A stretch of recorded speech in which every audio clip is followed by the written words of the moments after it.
대만에 학교로 가지 않고 허드렛일을 하면서 번 돈으로 쌀 가게를 연 소년이 있었습니다. 돈이 많이 부족해가지고 시내 중심에는 가게를 못 열고 변두리에다가 가게를 열었습니다. 이 당시 너도 나도 쌀 가게를 하는 상황이라 장사가 잘 되면 좋겠는데 장사가 되기는커녕 빚 안 지고 살아가면 다행이다 생각하였습니다. 하지만 이 소년의 쌀 가게는 날이 갈수록 사람이 많이 찾아왔습니다.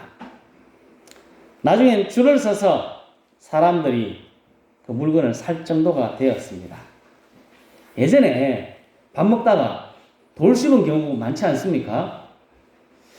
이 당시에 더 했겠죠. 돌을 많이 나오는 도전 기술이 떨어져가지고 돌이 많이 섞여 나왔는데 이 소년은 형제들을 다 동원해가지고 밤새도록 그 쌀에서 돌을 골라냈습니다. 깨끗한 것만 그렇게 팔았다는 겁니다. 또 쌀을 사러 연세 많으신 분들이 온다는 것을 보고 배달 서비스를 했습니다. 쌀 배달. 요즘은 흔한 일입니다만 예전에는 그렇지 않았지 않습니까? 쌀 배달을 하러 다녔습니다. 쌀 배달을 가면 그 집에 식구가 몇 명인지 또 쌀떡이 얼마나 큰지 밥그릇이 몇 개인지 그거 다 외워뒀다가 다 계산을 해보는 겁니다. 어느 정도 먹으니까 쌀이 떨어질 때쯤 되면 그 근처 배달 가면서 미리 주문을 받아서 배달해주고 했다는 겁니다. 이러니까 사람들이 몰려들 수밖에 없었습니다. 특출난 서비스, 그것으로 쌀을 팔아서 성공한 소녀는 다른 사업을 하나씩 했는데 이 쌀 장사할 때 그 기술, 그 경험을 생각 이상의 서비스로 제공했다고 합니다. 그래서 저 밑에 나오는 저 어른입니다. 황융칭 회장. 어린 시절의 이야기라고 합니다. 똑같은 장사를 했습니다. 많은 사람들이 쌀을 팔았습니다. 하지만 잘 되는 데도 있고 안 되는 데도 있었습니다. 이 황융칭이라는 소년은 2%의 차이, 아주 작은 차이입니다. 다른 사람과 다 작은 차이로 성공할 수 있는 사람이 되었습니다. 사람의 마음을 바꾸는 것도 우리가 하나님 앞에 기도를 응답받는 것도 작은 차이입니다. 큰 차이가 아니고 아주 조그마한 차이입니다. 우리는 이 작은 2%의 차이를 가진 사람일까요? 우리 교회는 다른 교회와 2%의 차이를 가진 교회일까요? 아까 처음 인사하며 우리는 농촌 자비량 선교사라고 했습니다. 이곳에서 살면서 먹고 살면서 복음을 전하는 사람입니다. 세상 사람들과 똑같은 삶으로 살아간다면 세상을 변화시킬 수 없습니다. 그리고 우리의 이웃들에게 우리가 받은 복음을 전할 수 없습니다. 아주 작은 차이라도 세상 사람들과 달라야 합니다. 2%의 차이는 눈에 표시도 안 납니다. 아무것도 없는 것 같습니다. 하지만 그것이 엄청난 차이를 만들어 갑니다. 그 작은 차이를 만드는 것이 쉽지 않습니다. 하지만 아주 작은 차이를 우리들이 만들고 그 작은 차이를 통하여서 우리가 만나고 싶은 좋은 사람이 되고 우리 교회가 한번 와보고 싶은 교회, 또 한번 오면 또 오고 싶은 교회 만들어갈 수 있기를 예수님의 이름으로 축복합니다. 저는 성경을 보면서 궁금한 게 있었습니다. 참 엉뚱한 생각을 좀 해봤습니다. 저 이야기 아십니까? 요셉의 이야기입니다. 형들에게 팔렸습니다. 이스마엘 상인에게 팔려서 애국 보디발의 집에 종으로 살게 되었습니다. 마음을 추스려서 열심히 일합니다. 근데 누가 꼬십니까? 보디발의 아내가 꼬십니다. 꼬셔도 안 넘어오는 철벽남 요셉입니다. 안 되니까 어떻게 했을까요? 옷을 뺐습니다. 옷을 벗어 던지고 도망가니까 요셉에게 누명을 씌워서 깜빡이 쳐넣어버립니다. 몇 년이 지났습니다. 이제 뭐가 됐습니까, 요셉이? 모릅니까? 요셉이 뭐가 됐습니까? 애굽의 총리가 되었습니다. 보디발의 은혜 어떻게 됐을까요? 제가 이게 궁금합니다. 어떻게 됐을까요? 요셉이 보디발의 아내를 어떻게 했을까? 궁금합니다. 여러분은 궁금하지 않습니까? 여러분이라면 어떻게 했을까요? 보복했을까요? 제가 다도 이 나쁜 년! 이러면서 좀 복수를 했으면 좋겠습니다. 요셉이 애굽에서 제일 높은 바로왕 다음입니다. 엄청난 힘을 가졌으니까 복수했을 수도 있을 것 같습니다. 하지만 성경에 안 나오는지 아니지만 제 스스로 생각했을 때 요셉은 복수하지 않았을 것 같다 생각이 듭니다. 보디발의 아내보다 더 나쁜 놈이 누굽니까? 요셉 입장에서 형들입니다. 이 나쁜 놈 새끼들 죽이고 싶은 마음이 들었지만 그들을 용서했던 것처럼 보디발의 아내도 용서하지 않았을까? 저는 그렇게 생각이 듭니다. 제 결론은 그렇더라고요. 요셉은 조금 다르니까 다른 삶을 살았을 것이다 생각이 듭니다. 성경에 이런 사람이 좀 많이 나옵니다. 아브라함의 아들 이삭을 보면 참 이 사람은 얼마나 약하고 부실한지 어리석은지 모릅니다. 쇠가 빠지게 지금 우물을 팝니다. 요즘처럼 돈 주면 파는 게 아니고 우물을 땅을 파야 됩니다. 파도 안 나올지도 모르는 우물을 팠습니다. 파고 나면 뭐합니까? 뺏어갑니다. 다른 데 갑니다. 아무 말도 하지 않고 다른 데 갑니다. 또 쇠가 빠지게 또 팝니다. 또 뺏어갑니다. 또 파고 뺏기고 파고 뺏기고 참, 왜 이런 삶을 살아야 할까요? 약하고 어리석어 보이는 이삭의 삶을 살고 보면서 우리들이 그렇게 살고 싶습니까? 여러분 그렇게 살고 싶습니까? 저는 그렇게 안 살고 싶습니다. 하지만 아주 약하고 어리석어 보이는 이 이삭을 보며 찾아온 사람이 있었습니다. 그 땅 이삭에 살고 있는 그랄 왕 아비멜렉이 찾아옵니다. 그리고 이렇게 이야기했습니다. 여호와께서 너와 함께 계시는 것을 내가 보았다. 너는 하나님께 복받은 사람이다 라고 이야기하고 너 나 건드리지 마라 그렇게 언약을 합니다. 이삭의 모습 참 약해 보이는 모습이지만 그 약해 보이는 모습을 통하여서 하나님의 위대하심을 보여주었습니다.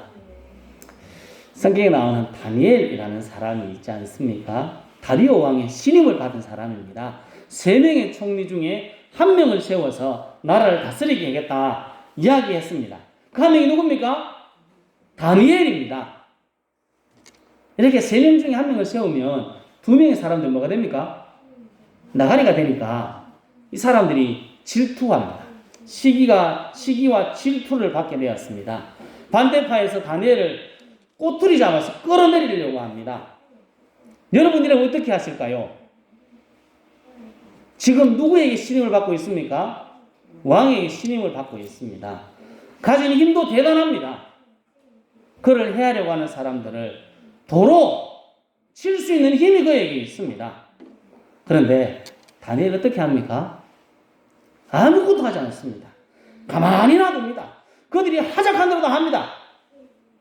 화도 내지 않습니다. 다니엘서 6장 10절에 이렇게 말씀합니다. 같이 읽겠습니다. 다니엘이 이 조서에 왕의 도장이 찍힌 것을 알고도 자기 집에 돌아가서는 윗방에 올라가 예루살렘으로 향한 창문을 열고 전에 하던 대로 하루 3번씩 무릎을 꿇고 기도하며 그의 하나님께 감사하였더라. 아멘. 다니엘이 한 것, 그들에게 복수하거나 그들에게 뭘 한 게 없습니다. 화도 내지 않습니다. 그저 원래 자리를 지키며 하나님께 감사하며 기도하는 모습을 보여줍니다. 그리고 사자굴 속으로 들어갑니다.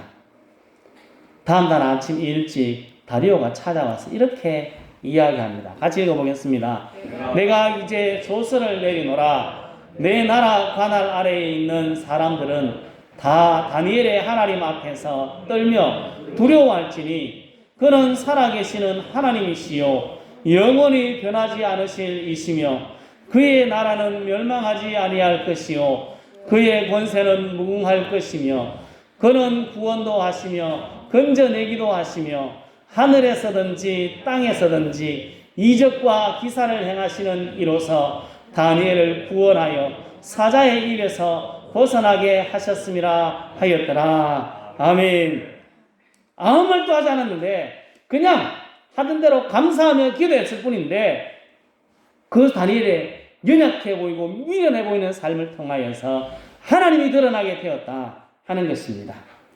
이것이 믿음의 사람의 모습입니다. 힘이 있고 능력이 있어서 다른 사람에게 군림할 수 있고 다른 사람을 누를 수 있지만 아무것도 하지 않는 어리석은 삶, 그 삶이 우리의 삶이어야 합니다. 성도 여러분, 믿음의 선배들이 걸어갔던 걸음 참 어리석고 무식한 걸음 같습니다.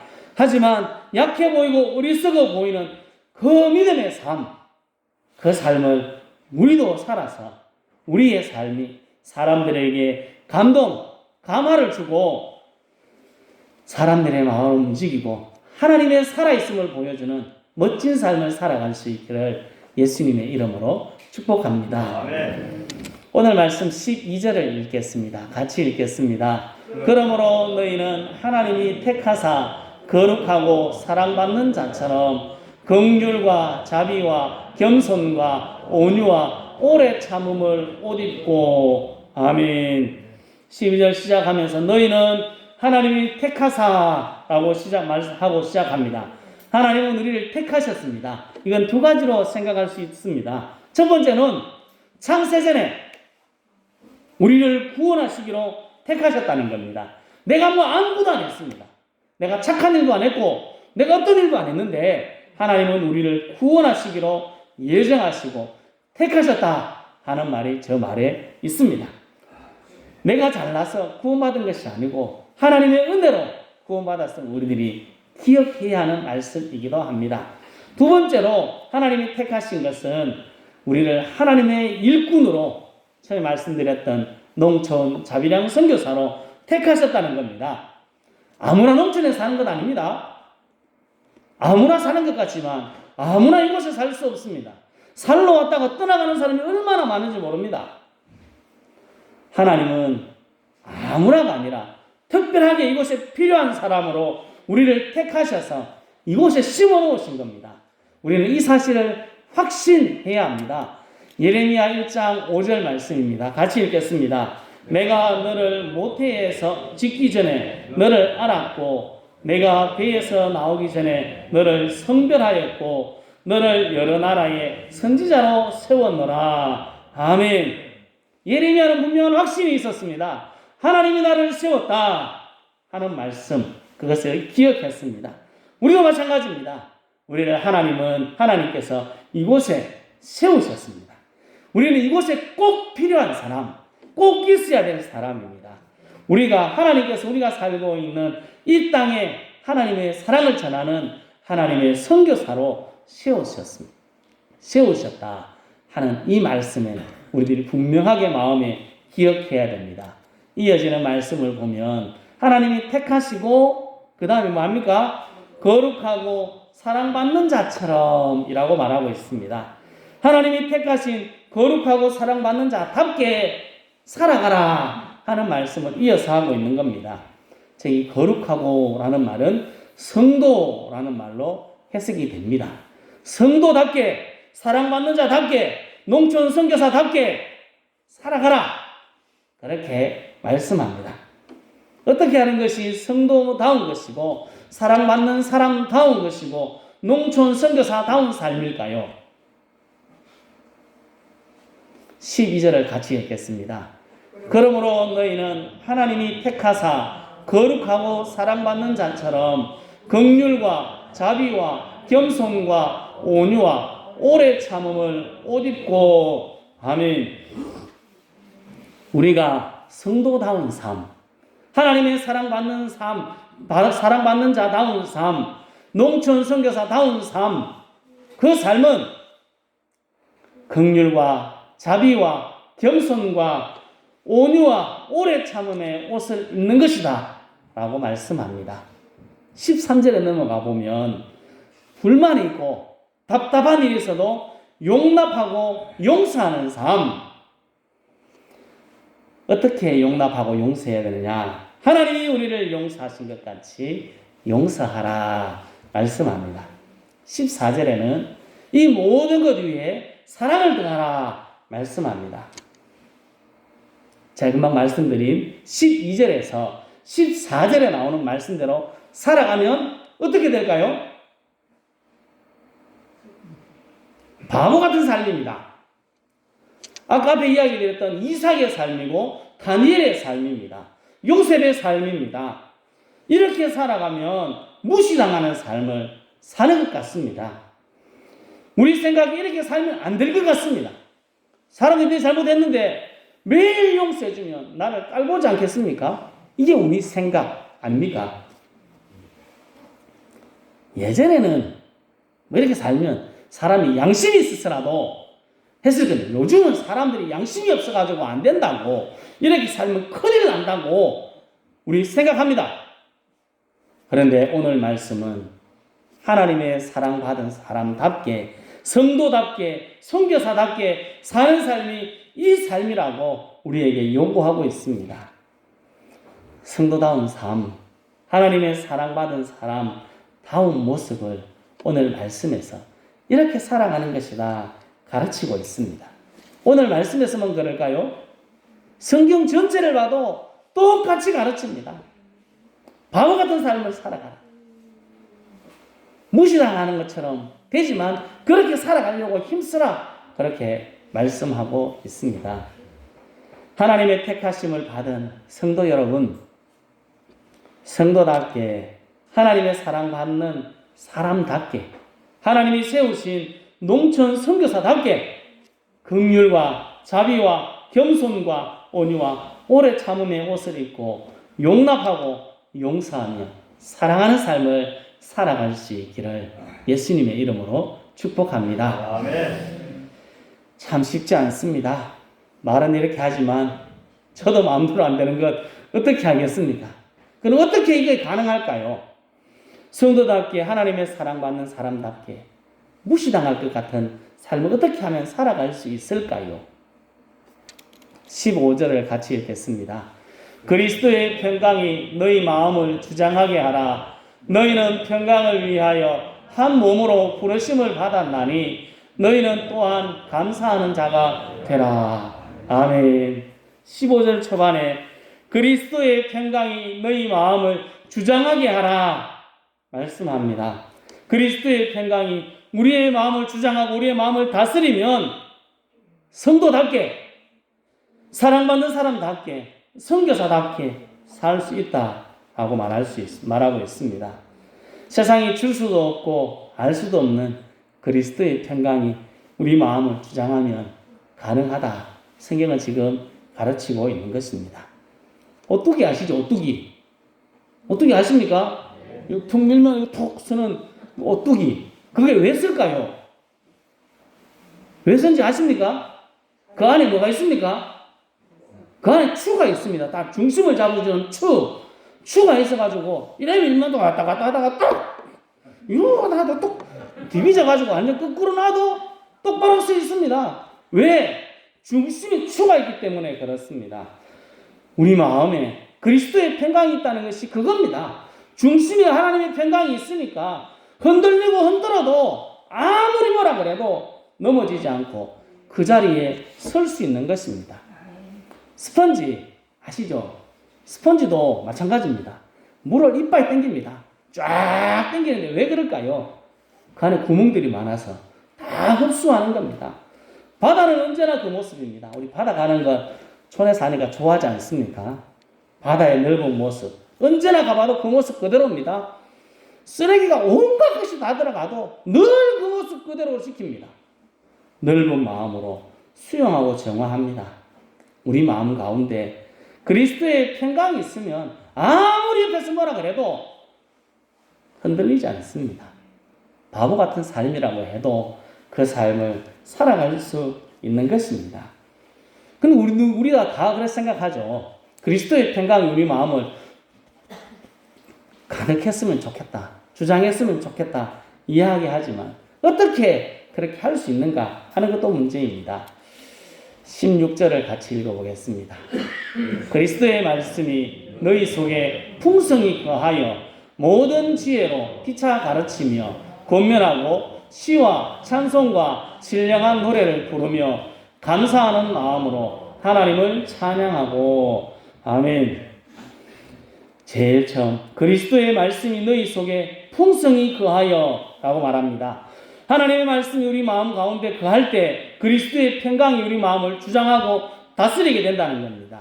긍휼, 자비, 겸손, 오래 참음, 이해하고 용납하고 손해볼 것 같고 손해보는 모습이라고 생각합니다. 하지만 하나님의 말씀이 우리 마음 가운데 있다면 그것을 이기게 될 수 있습니다. 제가 좋아하는 말씀이 있다고 말씀드렸지 않습니까? 이 말씀입니다. 같이 읽어보겠습니다. 주라 그리하면 너희에게 줄 것이요 곧 후일되어 누르고 흔들어 넘치도록 하여 너희에게 안겨주리라. 너희가 헤아리는 그 헤아림으로 너희도 헤아림을 도로 받을 것이니라. 아멘. 주는 자에게 하나님이 더 풍성히 주시고 헤아리는 마음, 그 사람들을 생각하고 돌보는 마음, 용서하고 또 덮어주고 참고 하는 그 마음을 하나님이 보시고 우리의 마음을 위로하시고 하나님의 평강으로 채워주시겠다 약속하는 말씀이 저기에 있습니다. 이 말씀이 우리 마음에 가득하다면, 확신한다면 아낌없이 주고 아낌없이 뭔가 할 수 있습니다. 베드로는 다음날 죽는다고 했는데도 자빠져 잡니다. 천사가 이끌이를 깨울 정도로 푹 잡니다. 왜 그랬을까요? 그 마음에 하나님의 인도하심의 말씀이 든든히 있고 천국에 대한 확신의 말씀이 그 마음에 있으니까 그냥 잘 수 있었습니다. 우리도 우리 마음 가운데 하나님의 말씀으로 가득 채워야 합니다. 말씀이 우리 가운데 풍성하다는 것은 많이 안다는 것이 아니라 많이 경험해서 안다는 것입니다. 작아 보이는 말씀을 계속해서 실천하다 보면 큰 하나님의 말씀도 우리가 실천할 수 있습니다. 하나님의 말씀을 우리가 생각하기에 쪼맨하다 생각하는 게 있지 않습니까? 그 말씀부터 한번 실천해 보는 겁니다. 그러면 그 말씀이 우리 마음 가운데 점점 쌓이면 쌓일수록 하나님의 말씀이 풍성해지고 놀라운 하나님의 평강이 우리를 주장하게 됩니다. 하나님의 말씀 우리가 잘 알고 있습니다. 경험하고 확신되는 말씀이 우리들에게 있습니다. 하나님이 인도해 주신다는 말씀도 있고 늘 있지만 큰일이 또 닥치면 우리 어떨까요? 쫄입니다. 두렵습니다. 성경에 두려워하지 말라 하는 말이 참 많이 나옵니다. 왜 그러냐? 믿음의 사람들도 두렵고 떨렸기 때문에 그렇습니다. 큰 일이 닥치니까 너무 두렵고 떨렸습니다. 모든 사람들은 연약한 사람들입니다. 그때 우리의 모든 것을 아시고 동정하시는 하나님께서 힘을 더하여 주십니다. 하나님께서 능력을 더하여 주십니다. 17절에 이렇게 말씀합니다. 그를 힘입어 하나님 아버지께 감사한다. 하나님을 힘입어 하나님의 평강 가운데 거할 수 있는 것입니다. 두렵고 떨릴 때 있습니다. 하나님의 말씀 우리가 가지고 있지만 두렵고 떨릴 때 있습니다. 하지만 우리에게 능력 주시고 은혜를 주시어서 그리스도의 평강이 우리의 마음을 주장하게 한다. 성경은 기록하고 있습니다. 성도 여러분, 하나님의 말씀을 확신하고 예수님의 능력을 힘입어 그리스도의 평강이 우리 마음을 주장하여서 성도답게, 사랑받는 자답게, 농촌 선교사답게 살아갈 수 있기를 예수님의 이름으로 축복합니다. 아멘. 아까 말씀드렸습니다. 같은 장사를 해도 2%의 차이, 사람의 마음을 바꾸는 것도 2%의 차이, 기도 응답 받는 것도 2%의 차이, 예수쟁이도 아주 작은 2%의 차이로 세상을 변화시킬 수 있습니다. 우리는 하나님의 사람으로 부름받았습니다. 부르심에 합당하게 살아야 합니다. 그리스도의 새 옷을 입고 세상과 다른 삶을 살아가야 합니다. 손해보는 것처럼 보입니다. 손해볼 수도 있습니다. 하지만 그 2%의 차이를 보일 때 하나님께서 책임져 주시고 하나님께서 인정해 주시고 하나님께서 갚아 주십니다. 성도 여러분, 하나님의 말씀이 우리 마음에 풍성히 거하고 하나님을 힘입어서 그리스도의 평강이 우리의 마음과 우리의 모든 것을 주장하여서 주님의 일을 기쁨과 즐거움으로 감당하고 성도답고 사랑받는 자답고 농촌 자비랑 선교사다운 삶을 살아서 우리를 통하여서 우리 모두를 통하여서 하나님의 놀라운 일들이 펼쳐질 수 있기를 예수님의 이름으로 축복합니다. 기도하겠습니다. 하나님 감사합니다. 그리스도의 평강이 너희 마음을 주장하게 하라 말씀하셨습니다. 하나님 아버지, 그리스도의 평강 가운데 우리가 하나님의 사람답게 성도답고 하나님의 사랑을 받는 사람답고 농촌 선교사다운 삶을 살아갈 수 있도록 인도하여 주옵소서. 우리 가운데 하나님의 말씀이 가득하게 하시고 아무도 줄 수 없는 하나님의 힘을 입어서 하나님 아버지 하나님의 일들을 기쁨과 즐거움으로 평강 가운데 할 수 있도록 도와주옵소서. 우리의 삶을 지키시는 하나님, 우리에게 그리스도의 평강으로 가득하게 하시고 하나님의 모든 일들을 기쁨으로 감당하여 하나님께 칭찬 듣는 우리 모두가 되도록 인도하여 주옵소서. 우리의 모든 삶을 인도하실 하나님께 감사드리며 예수님 이름으로 기도합니다. 아멘.